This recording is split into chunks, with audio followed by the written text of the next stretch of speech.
सितारों से आगे जहां और भी हैं, अभी इश्क के इम्तिहान और भी हैं। तहे जिंदगी से नहीं ये फजाएं, यहाँ सैकड़ों कारवां और भी हैं। दोस्त, यूएफसी के अलावा भी फाइटिंग की बहुत बड़ी दुनिया है। और इस वीक यूएफसी का कार्ड काफ़ी कमज़ोर है, इसलिए हम यूएफसी से थोड़ा आगे बढ़ के बेllator के कार्ड के बारे में बात करेंगे। और अभी बज रहा है 1:45 और मैं उम्मीद करूँगा, कोशिश करूँगा कि ये वीडियो 2:30 बजे तक रिलीज़ करूँ रात के। अब आप सोच रहे होंगे कि मैं ये रात को क्यों कर रहा हूँ, क्योंकि बेलाटोर का कार्ड कल सुबह 10 बजे है। तो आपके पास कार्ड देखने से पहले कुछ जानकारी होनी चाहिए, इसके लिए मैं अभी कर रहा हूँ। I hope you guys will appreciate it, right. Anyways, आगे बढ़ते हैं। आगे बढ़ने से पहले सब्सक्राइब करके बेल आइकन में क्लिक करिए। नॉलेज की गारंटी है, नॉलेज नहीं मिलेगा तो जाते समय गालियाँ भी दिए दे के जाइएगा और अनसब्सक्राइब भी करके जाइएगा। यूएफसी वेगस 61 जो है, उसके बारे में हम खुद बात करें उससे पहले एक इम्पॉर्टेंट चीज़ हो रही है वेगस 61 में। वेगस 61 नाम वेगस सीरीज का है, यानी कि जो परफॉर्मेंस सेंटर है यूएफसी का, वहाँ पे हो रही है फाइट।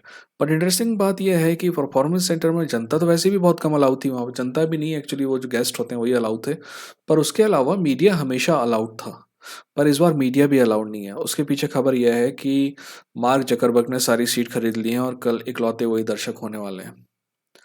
दोस्त, मेरा मानना है कि अमीर होने में कोई बुराई नहीं है,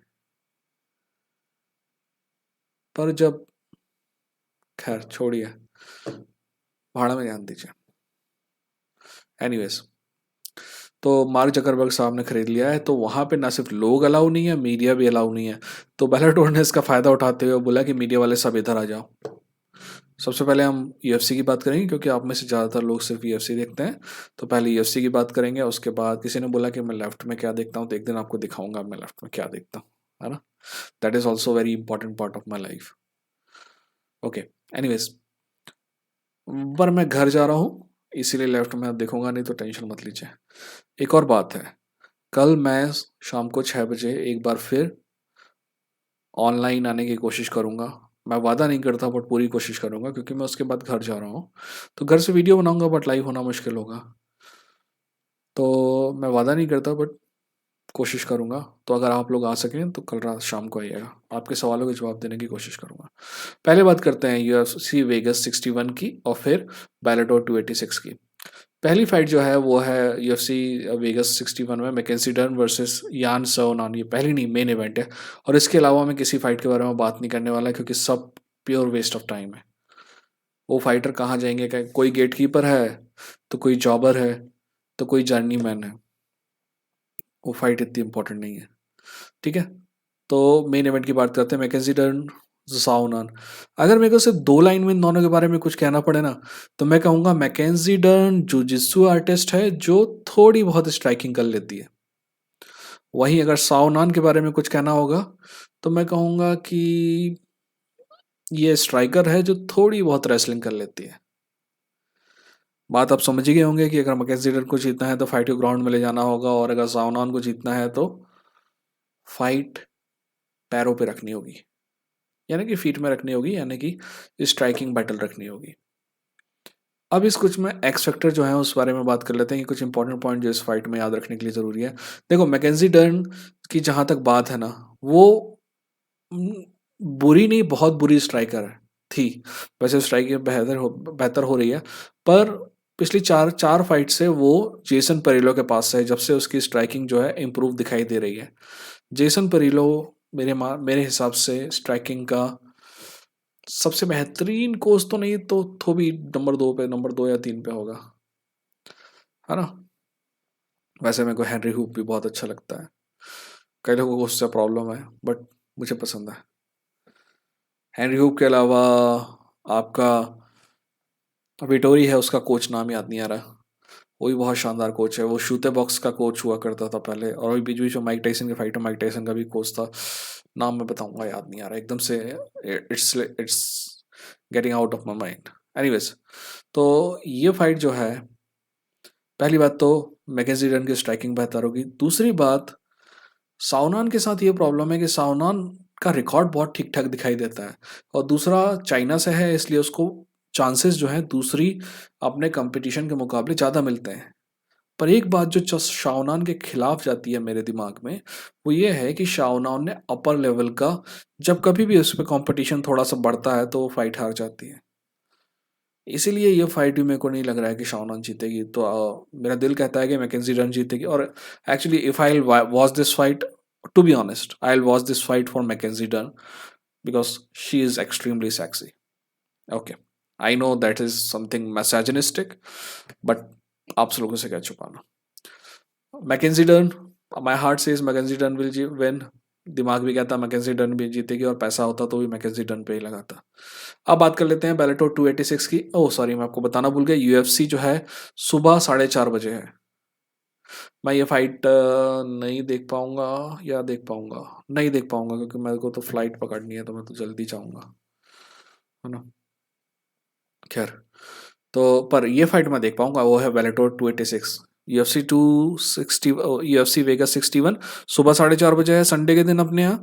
पर जो 86 बेलाटोर 286 है, जिसकी वजह से मैं रात में शो कर रहा हूँ, वो सुबह 10 बजे के आसपास है। ठीक है, अब आपको बता तो नहीं पाऊंगा कि आप कहाँ देख सकते हैं। पहली बात तो आपके पास डोजोन का अगर सब्सक्रिप्शन है तो आप उसमें देख सकते हैं।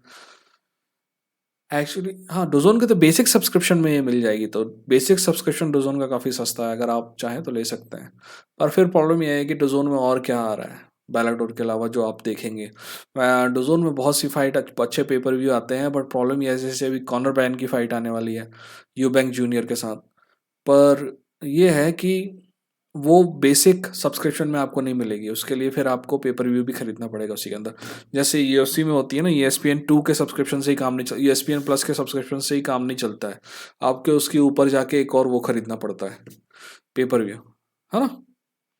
खैर, पहली फाइट जिसके बारे में हम बात करेंगे, और वो फाइट इंपॉर्टेंट है, पहला कारण उसका ये है कि वो फाइट क्लोज है। दूसरी बात यह है कि वो फाइट फेदरवेट चैंपियनशिप के लिए है बेलाटोर की, और तीसरी बात उसके लिए इंपॉर्टेंट ये है कि वो फाइट पेट्रिसियो पिटबुल की है, और मेरा मानना है कि पेट्रिसियो पिटबुल, खैर पेट्रिसियो पिटबुल के बारे में मेरे विचार क्या है वो मैं आपको बताता हूँ, और पहले इस फाइट के बारे में बात कर लेते हैं। ठीक है, ये फाइट क्लोज इसलिए है क्योंकि एक्चुअली पेट्रिसियो पिटबुल के बारे में आपने जो कुछ भी सुना होगा तो उससे यही पता चला होगा कि he is one of the best featherweight in the world. Best बोले तो best, one of the best. वो UFC में टॉप 10 में 7 या 8 लोग को हरा सकता है, एक दो को छोड़ के।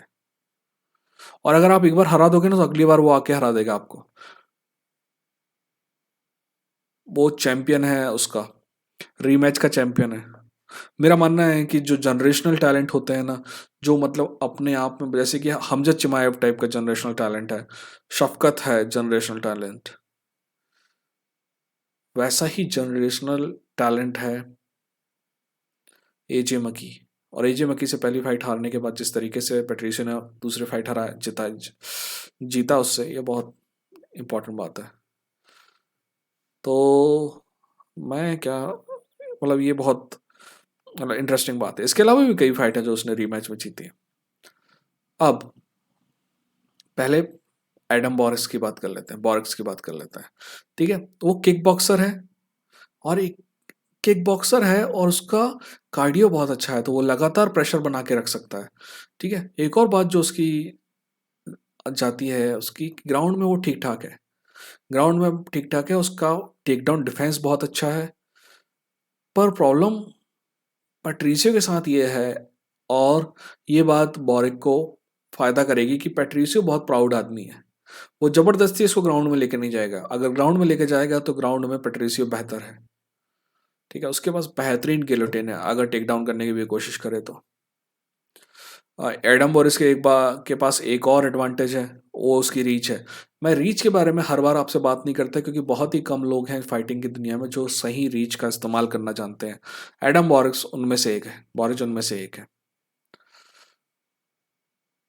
अगर इसको जीतना है ना, तो दो चीज, पहली बात तो कैसे भी फाइट ग्राउंड में नहीं जानी चाहिए, कैसे भी, चाहे जो हो जाए। और दूसरी, he will have to knock out Patricio Pitbull, और ये बात टफ है। पता है, अगर आप पैट्रिसियो पिटबुल को नॉकआउट नहीं कर पाओगे तो क्या होगा, पैट्रिसियो पिटबुल आपको नॉकआउट कर देगा, इस बात की गारंटी मैं देता हूं, क्योंकि वो 3-5 राउंड में आप नहीं जीत पाओगे उससे। जहां तक पैट्रिसियो पिटबुल की बात है, मैं क्या कहूँ इस आदमी के बारे में, he is one of the best. मेरे को हर बार इस बात से बहुत गुस्सा आती है कि सिर्फ ये लड़का यूएफसी में नहीं होने के कारण आप इसको देख नहीं रहे हैं। आपको मौका मिला है कि एक फाइट देखनी है आपको, तो इसी फाइट को देखिएगा। वैसे अगर हम संपर्क करना हो तो आप मेरे से, मेरा नीचे कहीं मैं दिया रहता हूँ कि मेरा ट्विटर का हैंडल क्या है, वहाँ पे करिएगा। देखते हैं, लिंक विंक वाली बात होगी तो वहाँ पे बताता हूँ मैं आपको। एनीवेज, पेट्रिसी पिटबुल कितना अच्छा है इसका अंदाजा आप ये बात से लगाइए कि उसने माइकल चैंडलर को नॉकआउट किया था, माइकल चैंडलर को नॉकआउट किया था। पर कैसे नॉकआउट किया था, वो सॉरी, नॉकआउट करना तो इम्पोर्टेंट नहीं है, नॉकआउट करना इम्पोर्टेंट नहीं है, क्यों नॉकआउट किया था ये इंपॉर्टेंट है। पेट्रिसियो पिटबुल 145 का फाइटर है, माइकल चैंडलर बड़ी मुश्किल से 155 कर पाता है, और उसको वहां जाके नॉकआउट किया था उसने, क्योंकि वो पेट्रिकी पिटबुल का को हराने के बाद तो माइकल चैंडलर ने थोड़ा ताव दिखाया था, तो he did not like it. एक बात तय है, ये फाइट अगर ग्राउंड में जाती है ना तो ये फाइट खत्म है, पर अगर स्ट्राइकिंग में रहती है ना तो ये बहुत अच्छी फाइट होने वाली है। क्योंकि एक तरफ जहां पे बॉरिच को अपनी रेंज का फायदा उठाना आता है और वो बेहतरीन किक बॉक्सर है, वहीं दूसरी तरफ पिटबुल स्ट्राइकिंग में भी शानदार है। ग्राउंड पे अगर बात जाएगी ना तो बहुत खत्म हो जाएगी, पर मेरे को नहीं लगता है कि ग्राउंड पे जाएगी, पर देखते हैं क्या होता है।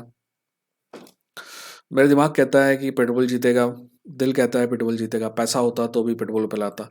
एक और इंपॉर्टेंट फाइट इसमें यह है, AJ McKee versus Spike Carlyle. Spike Carlyle अच्छा फाइटर है, बट दोस्त एजे मकी के लेवल का नहीं है। तो ये फाइट में मैं एनालिसिस करके आपका टाइम भी वेस्ट नहीं करना चाहता।